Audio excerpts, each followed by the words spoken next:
Орос улс өчигдөр Сирь улсад ажиллаад ирсэн нисгэгчдээ баатруудын ёсоор хүлээн авсан тухай Евроньюс мэдээллээ. Кремль Сирь улсаас цэргийн хүчээ татан гаргах шийдвэр гаргасны дараа Оросын баруун өмнөд хэсгийн Воронеж хотын ойролцоох агаарын цэргийн баазад байлдааны онгоцууд ээлж дараалан газардаж эхэлжээ.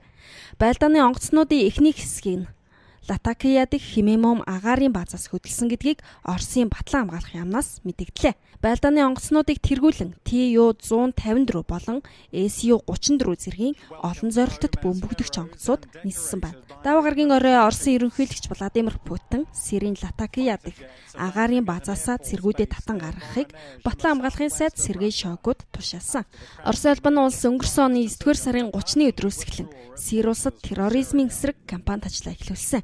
Энэхүү ажиллагааны зорилтуудыг ерөнхийдөө биелүүлсэн гэдгийг ноён Путин онцолсон байна. Гэхдээ Сирийн галз зогсоох хилэлцээрийн хэрэгжилтийг хянах зорилгоор Тартус болон Химемом агаарын баазын бомбтуудад цэргийн оролцоогоо хэвээр хадгална гэдгийг Путин нэмж хэлжээ. Түүнчлэн Сирь улсад газар агаар ангиллалын С-400 системээ үлдээх юм байна.